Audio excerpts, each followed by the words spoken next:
오늘은 우리가 전도서 45번째 시간으로 조용히 들리는 지혜라는 제목으로 같이 말씀을 나누도록 하겠습니다. 조용히 들리는 지혜. 우리는 인생은 우리의 생각과 우리의 계획대로 되지 않을 때가 참 많습니다. 야곱은 그 평생을 살고 난 후에 요셉의 두 아들 므낫세와 에브라임을 축복해달라고 데리고 왔을 때 장자였던 므낫세는 우수에, 그리고 차자였던 에브라임은 좌수에다가 이렇게 놓고 축복해 줄 거를 요셉이 바랬어요. 근데 야곱은 둘을 어긋맞게 축복하죠. 야곱이 험악한 나그네 세월을 보내면서 평생을 통해 하나님께 배운 것이 그거였습니다. 하나님은 내 계획과 내 생각대로 되는 것이 아니라 하나님의 계획대로 나를 인도하셨다. 그리고 사람은 그렇게 하나님께서 이끌어 가신다는 것을 깨달았다는 거예요. 그리고서 그 둘을 어긋맞게서 축복하는데 요셉이 그것을 좋게 여기지 않자 야곱이 그런 말을 해요. 나도 안다 아들아, 나도 안다. 앞이 보이지 않는데도 알고 있다는 거예요. 그걸 지혜라고 부르죠. 오늘 11절을 보면 빠른 경주자들이라고 선착하는 것이 아니라 그랬어요. 세상의 이치대로 보면 당연히 빠른 것이 더 빨리 선착하는 것은 당연한 이치입니다. 그런데 그렇지 않을 때가 있다는 거예요. 예전에 2011년에 우리나라 대구에서 세계 육상 선수권 대회가 열린 적이 있어요. 그때 우사인 볼트라고 하는 세계 기록 보유자가 있었습니다. 그 친구가 달리기를 하려고 하는데 모든 사람들이 그 사람이 1등 할 거라고 다 예상했어요. 전 세계가. 그런데 부정 출발로 그냥 실격 처리되어 버렸습니다. 누구든지 다 우사인 볼트가 우승할 것이다 라고 예상하고 지켜보고 있는데 갑자기 떨어져 버렸어요. 말도 안 되는 일 같지만 우리의 일상 속에는 그런 변수들이 여기저기 있습니다. 그래서 전혀 예상을 하지 못한 상태에서 사건들이 일어나죠. 우리 아이들 동화에도 보면 토끼와 거북이 같은 거 있잖아요. 당연히 토끼가 이기죠. 그런데 거북이가 이깁니다. 토끼가 가지 않고 다른 일을 하고 쓸데없는 짓을 하다가 지게 됐다. 그런 것도 있지만 어찌됐든 간에 토끼가 이기는 것이 기정사실인데 거북이가 이기는 거예요. 그렇기 때문에 운동을 할 때 변수가 일어나서 부상을 당한다던가 어떤 일이 일어난다던가 그러다 보면 이런 일이 일어날 수도 있다는 거예요. 그리고 또 하나가 뭐냐면 용사들이라고 해서 전쟁에서 승리하는 것도 아니라는 거예요. 우리 생각엔 당연히 용사가 이겨야죠. 우리가 잘 아는 다윗과 골리앗의 싸움은 누가 봐도 골리앗이 이깁니다. 이스라엘 군대는 사울뿐 아니라 이스라엘 모든 군대는 다윗이 이길 거라는 생각을 하는 사람이 하나도 없었습니다. 요나단 정도는 있겠죠. 근데 어느 누구도 그런 생각을 못해요. 그런데 다윗이 이깁니다. 하나님께서 다윗이 이기도록 그렇게 역사하세요. 그렇기 때문에 우리가 인생을 살면서 세상이 우리의 뜻대로 되지 않을 때가 참 많다는 거예요. 그리고 오늘 본문의 11절에 뭐라 그래요? 지혜자들이라고 해서 음식물을 얻는 것도 아니고 명철자들이라고 해서 재물을 얻는 것도 아니다. 그렇게 말씀하세요. 지혜자들이라고 음식물 얻는 거 아니고 명철자라고 재물 얻는 거 아니다. 옛날에 행복은 성적순이 아니잖아요 라는 그런 영화가 있었잖아요. 공부 잘한다고 해서 행복한 거 아니라는 거예요. 공부 잘한다고 해서 돈을 많이 버는 것도 아니더라는 거예요. 그렇다고 공부 잘한다고 해서 돈을 못 버는 것도 아닙니다. 공부 못한다고 해서 돈을 잘 못 버는 것도 아니고 공부 못한다고 해서 돈을 또 잘 버는 것도 아니에요. 그러니까 어떻게 될지를 가늠을 못한다는 거예요. 그렇기 때문에 하나님께서 이렇게 말씀하세요. 이는 시기와 기회는 그 모두에게 임함이니라. 시기와 기회가 닿는 것이 중요하다는 거예요. 아무리 이 좋은 베이스가 있어도 시기와 기회가 닿지 않으면 그 좋은 것이 활용이 되지 않는다는 거예요. 그래서 세상 사람들도 그런 말 하잖아요. 사람이 세상을 살다 보면 3번 정도의 기회가 온다. 그런데 그 3번 정도의 기회가 누구에게나 온다 그렇게 말을 하는데 그 기회가 기회인지를 알지 못할 때가 참 많아요. 기회가 기회인 줄 모르고 그걸 놓치고 난 후에야 후회할 때가 많습니다. 12절 말씀 우리 같이 한번 읽습니다. 시작. 분명한 재는 자기의 시기도 물고기들이 재난의 그물에 걸리고 새들이 물고기에 걸린 같이 인생들도 재앙의 날이 그들에게 오게 임하면 거기서 걸리느니라. 아멘. 물고기가 그물에 걸리는 것처럼 새가 울무에 걸리는 것처럼 사람도 재앙의 날이 되면 홀연히 거기에 걸리게 된다는 거예요. 우리가 그동안 코로나 4년 겪어오면서 느낀 게 있죠. 사람이 누구도 코로나가 올 거라고 예상을 못 합니다. 그리고 누구도 코로나가 이렇게 길게 갈 거라고 생각을 못 했습니다. 그러다 보니까 코로나 때 창업했던 사람들이 굉장히 많아요. 2019년, 2020년 초반에 창업을 했다가 코로나 때문에 창업해서 몇 달 가지 않고 문 닫은 사람들이 엄청 많습니다.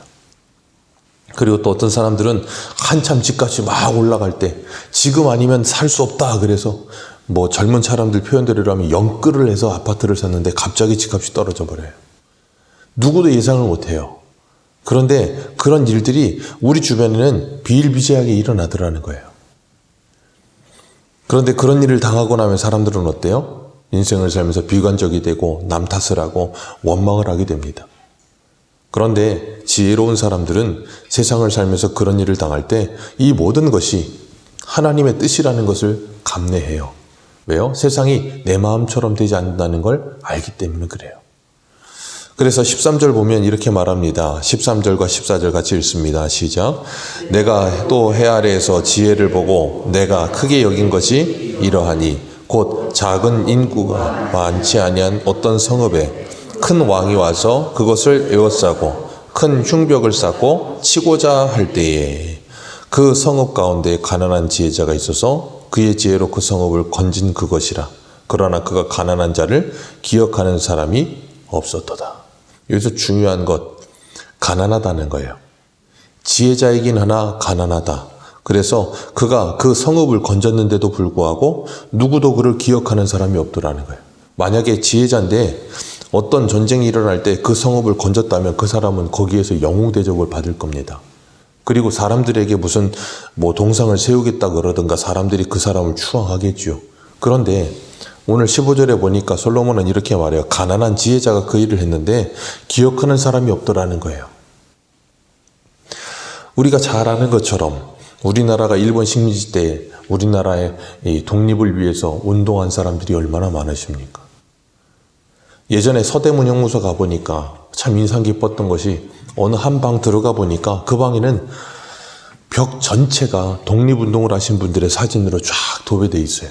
근데 거기에 보면 증명사진만한 사진으로 그 수많은 독립운동가, 그 중에서 서대문 형무소에 이제 감금되었던 독립운동가들의 사진이 쫙 기록되어 있어요. 우리는 이름도 알지 못하고 얼굴도 알지 못하는 분들이 수도 없이 많습니다. 그런데 거기에 그렇게 해놓고 한쪽에 문구를 이렇게 써 있어요. 우리가 기억하겠습니다. 그런 표현을 썼더라고요. 그런데 우리가 기억하는 독립운동가는 손에 뽑힙니다. 그분들 말고도 무수히 많은 사람들이 그 일을 했다는 거예요. 근데 그분들을 기억을 못해요. 참 안타까운 거죠. 그러나 그분들은 목숨을 걸고 그 일을 했습니다. 왜요? 나라의 독립을 위해서요. 누가 알아주든 알아주지 않든 그건 중요하지 않다는 거예요. 오늘 15절에 이 가난한 지혜자가 누가 알아주지 않는다 할지라도 그는 그 자리에서 그 일을 하는 거예요. 왜요? 그게 자기에게 맡겨진 일이라고 믿기 때문에 자기 성을 구하는 일이니까요. 우리가 잘 아는 것처럼 세계적인 부자였던 빌 게이츠라고 하는 사람이 자기 모교 하버드에서 뭐 졸업은 안 했지만 모교 하버드에서 그가 연설할 때 졸업생 연설할 때 이런 말을 했어요. 인생이란 결코 공평하지 않다는 사실에 익숙해져라. 참 맞는 말입니다. 인생은 공평하지 않습니다.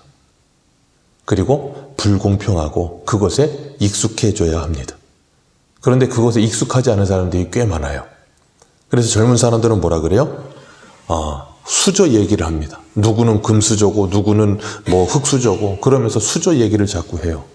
예, 그건 당연한 겁니다. 어쩔 수가 없어요. 생각해 보세요. 우리가 태어나고 싶어 한국에 태어납니까? 아니잖아요. 아프리카에 태어나는 사람은 아프리카에 태어나고 싶어 태어납니까? 그분들은 우리보다 뭔가 못한 게 있습니까? 아니요. 그냥 태어나 보니 아프리카일 뿐이에요. 그리고 우리보다 기회가 적고 없을 뿐이에요. 인도에서 태어난 아이들은 3살, 4살 되면 뭐 3살, 4살, 5살 아이들이 그때부터 벽돌 굽더라고요. 쓰레기 줍고. 그 애들이 왜 그렇게 살아야 합니까? 어쩔 수가 없어요. 거기서 태어났을 뿐이에요. 그 아이들보다 우리가 잘난 게 없거든요. 근데 우리는 세상을 살다 보면 조금만 불공평해도 왜 이렇게 불공평하냐 그러고 말이에요. 어쩔 수 없어요. 이 불완전한 세상은 그럴 수밖에 없는 거예요. 그렇기 때문에 우리는 뭐예요? 완전한 하나님의 나라를 꿈꾸는 거예요. 그래서 빌 게이츠가 했던 말 중에 그 말을 제가 제일 좋아해요. 그것에 익숙해져라. 어쩔 수가 없는 것이다. 그렇기 때문에 우리가 이 땅을 살아가면서 불공평하다고 외칠 게 아니라 내게 주어진 자리에서 내가 해야 될 일이 뭘까를 찾아야 되는 거예요. 그러지 않으면 자꾸 수저 타령하고 있고 원망 불평하고 환경 탓하고 부모 탓하고 그러면서 나는 그래서 안 돼라고 말을 하면서 자포자기 하려고 들어요. 그건 잘못된 생각이에요. 오늘 분명히 말씀하시잖아요. 11절 마지막에 뭐라 그래요? 이는 시기와 기회는 그들 모두에게 임함이니라. 시기와 기회가 모두에게 임한다는 거예요. 다만 똑같은 모습으로 임하진 않지만 누구에게나 시기와 기회는 찾아온다는 겁니다. 그러니 거기에서 뭐 해야 돼요? 최선을 다해야 되는 거예요. 그것을 지혜라고 말하는 겁니다. 그래서 17절에 이렇게 말해요. 17절 같이 읽습니다. 시작. 조용히 들리는 지혜자들의 말들이 우매한 자들을 다스리는 자의 호령보다 나으니라. 아멘. 쉬운 성경은 이렇게 번역했어요. 조용히 들리는 지혜자의 가르침이 어리석은 통치자들의 외침보다 훨씬 낫다. 어리석은 자들은 소리 지릅니다. 우리나라 사람들의 이 특징이 있죠. 목소리 큰 놈이 이긴다. 그래서 뭔가 싸움이 벌어지면 일단 뭐라 그래요? 소리부터 지릅니다. 소리부터 지르고 그 다음 나오는 게 뭐예요? 몇 살이야? 그 두 가지예요. 일단 목소리가 커야 돼요. 목소리 작으면 집니다. 그런데 이 17절은 이렇게 말해요. 조용히 들리는 지혜자의 가르침이 훨씬 낫다. 통치자들의 외침보다도 훨씬 낫다라고 이야기하세요. 지혜는 언제든지 조용합니다. 지혜는 시끄럽지가 않아요. 그 지혜 대신 하나님도 시끄럽지 않으십니다. 우리가 잘 아는 엘리야도 이 갈멜산에서 전투에서 이기고 나서 이세벨이 자기를 죽인다고 하니까 로뎀나무에 앉아서 나를 죽여주옵소서. 그리고 나면 하나님께서 그에게 힘을 주시니까 40주야를 달려서 호렙산에 도착하지요. 그리고 거기서 하나님을 만나요. 하나님을 만날 때 첫 번째 큰 바람이 부는데 거기에 하나님이 없고, 그리고 지진이 일어나는데 거기에도 하나님이 없고, 세 번째는 불이 납니다. 근데 거기도 하나님이 안 계세요. 그 세 가지 현상이 일어나고 난 후에 세미한 소리가 들려요.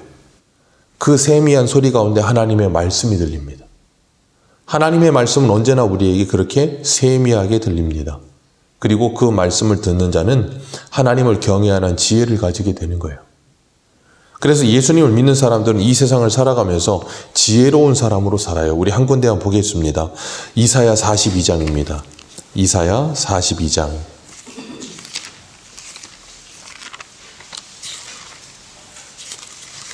이사야 42장 1절입니다.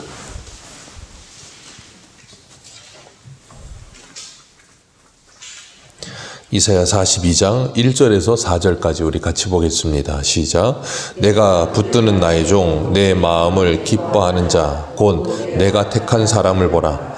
내가 나의 영을 그에게 주었은즉 그가 이방에 정의를 베풀리라. 그는 외치지 아니하며 목소리를 높이지 아니하며 그 소리를 거리에 들리게 하지 아니하며 상한 갈대를 꺾지 아니하며 꺼져가는 등불을 끄지 아니하고 진실로 정의를 시행할 것이며 그는 쇠하지 아니하며 낙담하지 아니하며 세상의 정의를 세우기 이르리니 섬들이 그 교훈을 앙망하리로다. 아멘. 여기 말하고 있는 내가 붙드는 나의 종, 내 마음을 기뻐하는 자, 내가 택한 사람이 누구예요? 예수 그리스도입니다. 그분은 뭐 하지 않으신다고요? 2절에 외치지 아니하며 목소리를 높이지 아니하며 그 소리를 거리에 들리게 하지 아니한다.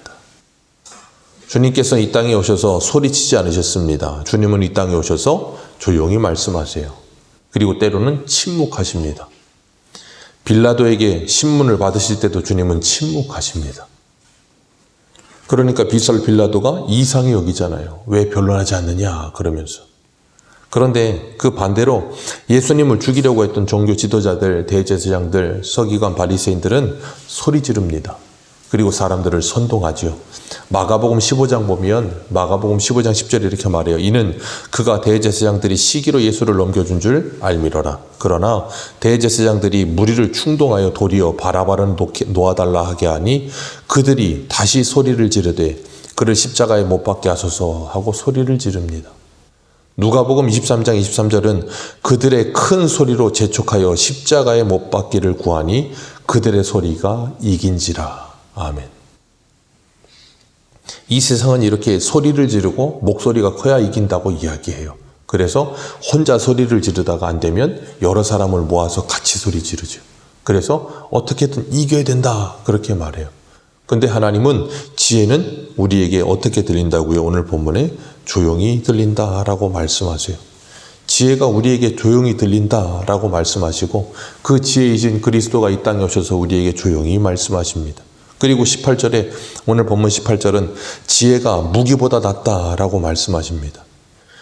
그리고 죄인 한 사람이 많은 선을 무너뜨리느니라 그러셨어요.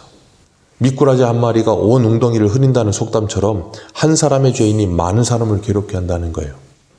우리가 잘 아는 것처럼 아담 한 사람이 범죄함으로 인류가 범죄 속에 빠져들게 됐고 여호수아에 보면 그 여리고성을 무너뜨렸을 때 아간이라고 하는 사람이 하나님께 바쳐진 물건을 숨겼다가 아이성 전투에서 패배하는 일이 일어나잖아요.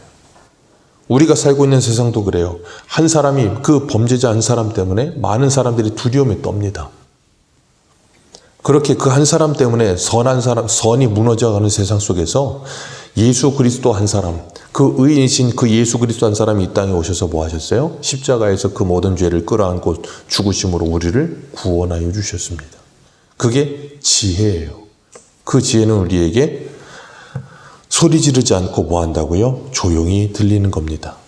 그리고 그 지혜의 말씀을 들은 하나님의 사람들은 이 땅을 살아가면서 세상 사람들과 같은 모습으로 그들과 반응하며 살지 않습니다. 우리 마지막으로 한 군데 더 보겠습니다. 베드로전서 3장입니다. 베드로전서 3장 22절.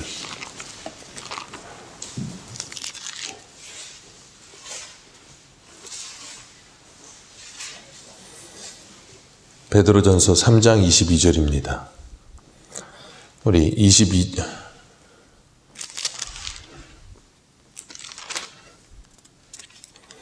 죄송합니다. 베드로전서 2장인데 3장이라고 말씀드렸네요. 죄송합니다. 베드로전서 2장 22절입니다. 22절부터 24절까지 같이 읽습니다. 시작. 그는 죄를 범하지 아니하시고 그 입에 거짓이 없으시며 욕을 당하시되 맞대어 욕하지 아니하시고 고난을 당하시되 위협하지 아니하시고 오직 공의로 심판하시는 이에게 부탁하시며 친히 나무에 달려 그 몸으로 우리 죄를 담당하셨으니 이는 우리로 죄에 대하여 죽고 의에 대하여 살게 하려 하심이라. 그가 채찍에 맞음으로 너희는 나음을 얻었나니. 아멘. 여기서 주님께서 십자가에 달리시는 일에 대해서 말씀하시면서 뭐라 그래요? 그는 죄를 범하지 아니하시고 입에 거짓이 없으시다. 욕을 당하시되 맞대어 욕하지 않으셨다. 고난을 당하시되 위협하지 않으셨다. 그리고 공의로 심판하시는 이에게 그 모든 것을 부탁하셨다. 우리가 이 땅을 살아가면서 때로는 이 땅의 모습이 우리가 보기에는 원망스러울 수 있습니다. 그리고 불공평하다고 말할 수도 있습니다. 내게 기회가 없다고 말할 수도 있습니다. 그러면서 신세한탄을 할 수도 있어요. 그러나 우리가 그럴 때 생각해야 될 것이 예수 그리스도입니다. 주님은 아무 죄가 없으심에도 불구하고 십자가에 죽으셨습니다. 주님은 아무 죄가 없으심에도 불구하고 모든 조롱과 침뱉음을 당하시고 매를 맞으셨습니다. 그리고 그 주님은 우리에게 본을 보이셨습니다. 그리고 우리에게 그 뒤를 따라오라 하시면서 애매히 고난을 받아도 주님을 생각함으로 참으면 그것은 아름답다 이렇게 말씀하셨어요. 우리는 그런 걸 보면 불공평하다고 말을 하면서 목소리를 높이고 우리에게 욕하는 사람에게 우리도 욕하고 싶고 우리를 괴롭게 하는 사람에게 똑같이 괴로움을 주고 싶은 것이 세상의 이치예요. 눈에는 눈, 이에는 입니다. 그러나 주님은 우리에게 그렇게 말씀하지 않으세요. 이 땅을 살아가며 불공평할 수도 있고 누구나 빨리 달리면 먼저 도착해야 될 것 같고 용사가 이겨야 될 것 같은 세상에서 그렇지 못할 수도 있더라는 거예요. 그때 그것 때문에 괴로워하지 말고 그 모든 상황 속에서 하나님께서 역사하고 계심을 믿고 그 하나님을 믿는 지혜를 가지고 오늘 하루도 조용히 그리고 묵묵히 그리고 단단히 십자가의 길을 걸으라는 겁니다. 그 길을 걷다 보면 주님께서 우리들을 통하여 무너진 선을 다시 세우게 하시고 불공평하고 너무나도 어지러운 세상 속에서 공의와 정의가 세워지게 하실 줄로 믿습니다. 우리가 그 일을 위해 이 땅에 존재하고 있습니다. 나 한 사람만이 아니라 나를 통해 오늘 본문에 말씀하고 있는 것처럼 죄인 한 사람이 많은 선을 무너뜨린 그곳을 의인 한 사람이 많은 선을 다시 세우는 일에 쓰임 받으라고 우리를 세우셨어요. 저와 여러분들이 가는 곳마다 오늘 하루도 선을 무너뜨리는 것이 아니라 악을 무너뜨리고 선을 세우는 하나님의 사람들로 서기를 주님의 이름으로 축복합니다. 기도하겠습니다.